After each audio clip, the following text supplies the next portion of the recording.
اور یہ مسلمان ہی تھے جنہوں نے یورپ کو مشرق و مغرب کے علوم و فنون سے روشناس کرایا۔ لیکن جیسے ہی یورپ میں بیداری پیدا ہوئی اور وہاں قوت کا دباؤ، پاور پوٹینشل بڑھا، گویا عالم اسلام کی شامت آ گئی۔ عربی کی ایک کہاوت بھی ہے جو اس موقع پر میں اپنی تقریروں میں بیان کیا کرتا ہوں۔ کہاوت یہ ہے، سمن کلبک یا کلک، اپنے کتے کو کھلا پلا کے موٹا کرو، تمہیں کو کاٹے گا کسی دن۔ تو یہ در حقیقت مسلمانوں کے ہاتھوں یورپ کی بیداری اور یورپ کے اندر احیاء العلوم اور سائنس اور فلسفے کا جو چرچا ہوا، اس کی سزا مسلمانوں ہی کو سب سے پہلے بھگتنی پڑی۔ ہسپانیہ ہی سے لے کر گئے تھے سب کچھ، اور سب سے پہلے ہسپانیہ ہی کو شکار کیا ہوا۔ یورپ مشرق و مغرب دونوں اطراف سے مسلمانوں کے شکنجے میں جکڑا ہوا تھا۔ آپ ذرا نوٹ کیجئے، میں نے یہ جغرافیائی نقشہ دیا تھا آپ کو، یورپ کا نقشہ۔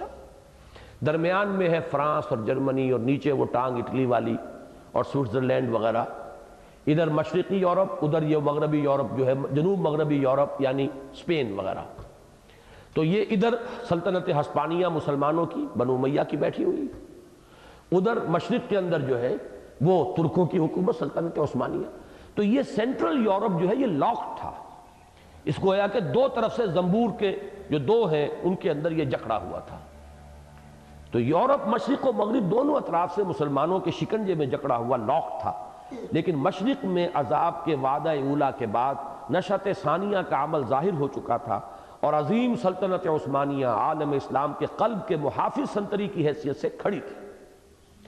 البتہ مغرب میں اب دولت ہسپانیہ مرنے والی امتوں کا عالم پیری کا نقشہ پیش کر رہی تھی۔ یہی ہے مرنے والی امتوں کا عالم پیری، اور چھوٹی بات نہیں، انہیں تو اب یوں سمجھیے کہ 1000 برس ہونے کو آئے تھے، 800 برس تو ان کی حکومت کے ہیں، 100 برس اس سے پہلے ایڈ کیجئے، جو وہ دورے یعنی گولڈن ایرا جسے کہا ہے آغا خان نے، دور بنو امیہ اور دورے پھر اس سے پہلے خلافت راشدہ، تو 900 برس ہو چکے تھے۔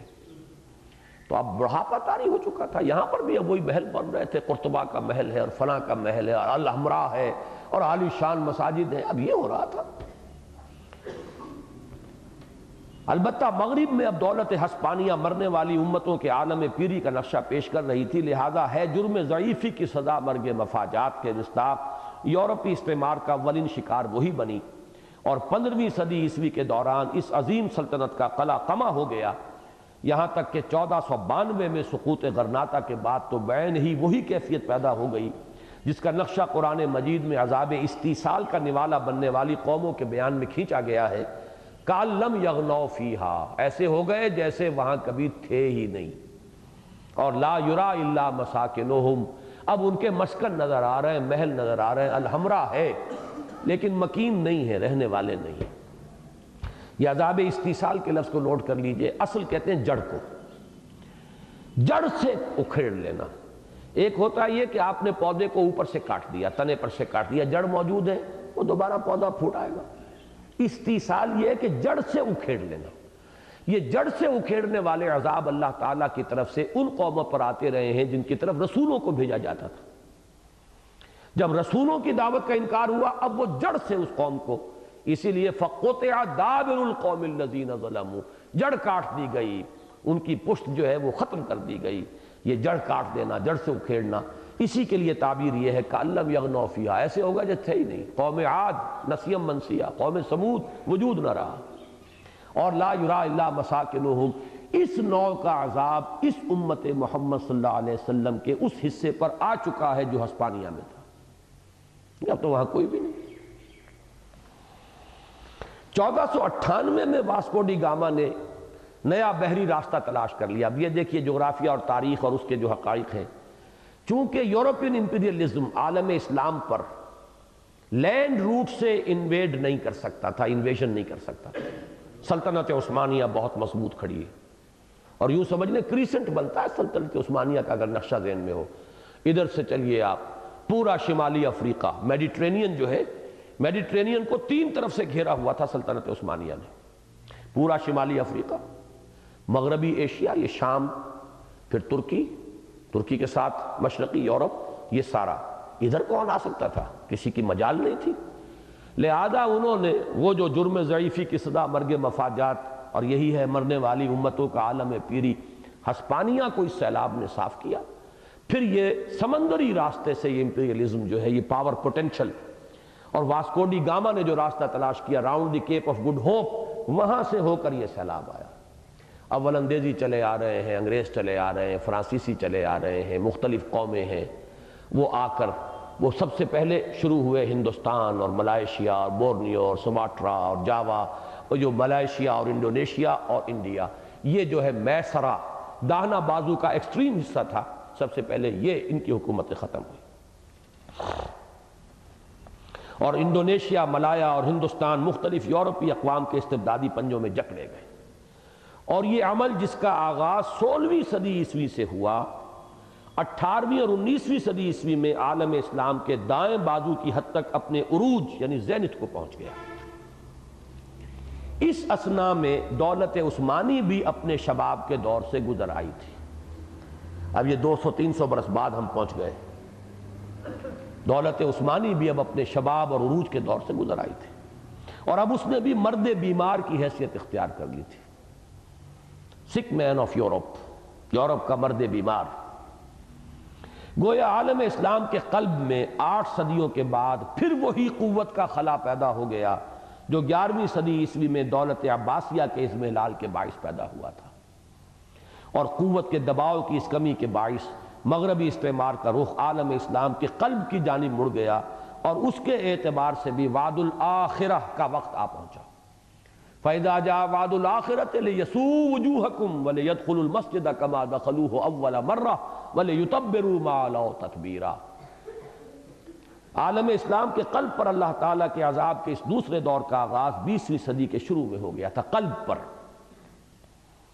چنانچہ پہلی عالمگیر جنگ کے خاتمے پر جب دنیا کا نیا نقشہ سامنے آیا تو معلوم ہوا کہ عظیم دولت عثمانیہ سمٹ کر ایشیائے کوچک میں محدود ہو کر رہ گئی۔ ترکی کا ایک ملک باقی رہ گیا، the great Ottoman empire just vanished from the map of the world. اور شمالی افریقہ سمیت پورا عالم عرب چھوٹے چھوٹے ٹکڑوں میں منقسم ہو کر مختلف یورپی اقوام کے براہ راست زیر نگین ہو گیا یا بالواسطہ محکومی میں آ گیا، اور ہو بہو وہی کیفیت پیدا ہو گئی جس کی خبر مخبر صادق صلی اللہ علیہ وسلم نے ان الفاظ میں دی تھی کہ ایک زمانہ آئے گا کہ اقوام عالم ایک دوسرے کو تم پر ٹوٹ پڑنے کی اسی طرح دعوت دیں گی جیسے کسی دعوت طعام کا اہتمام کرنے والا دسترخوان چنے جانے پر مہمانوں کو بلایا کرتا ہے۔ یوشک ان تداعی علیکم الامم، ایک وقت آئے گا کہ تم پر دنیا کی قومیں ایک دوسرے کو دعوت دیں گی، آئیے کھانا تناول فرمائیے، دسترخوان یہ لقمہ تر ہے مسلمان قوم، ادھر سے میں نوچتا ہوں ادھر سے آپ نوچیے۔ اس طرح بحیثیت مجموعی امت مسلمہ پر اللہ تعالیٰ کے عذاب کے دور ثانی کی تکمیل اس صدی کے ربع اول میں ہو گئی تھی، جبکہ پورا عالم اسلام مغربی استعمار کے ناپاک شکنجے میں جکڑا گیا۔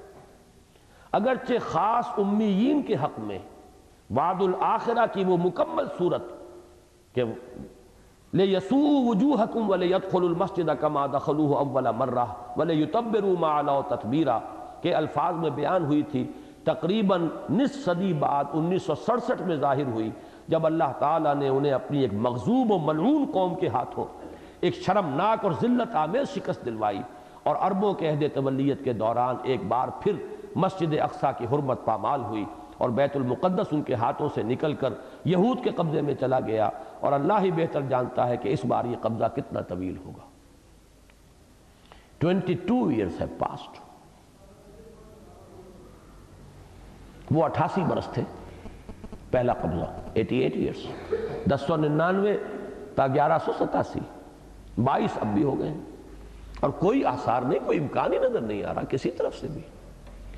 بہت خوشیاں ہم منا رہے ہیں انتفاضہ، بہرحال انتفاضہ میں جو جرت کر رہے ہیں وہاں کے نوجوان بڑی بات ہے، لیکن یہ کہ ان پتھروں سے ان ڈھیلوں سے ظاہر بات ہے وہ عمارت تو نہیں گرتی، اور عالم اسلام میں وہی انتشار ہے، وہی آپس کا جھگڑا ہے، وہی اختلافات ہیں، کوئی مرکزیت نہیں، کسی کا رخ کسی طرف، کسی کا رخ کسی طرف۔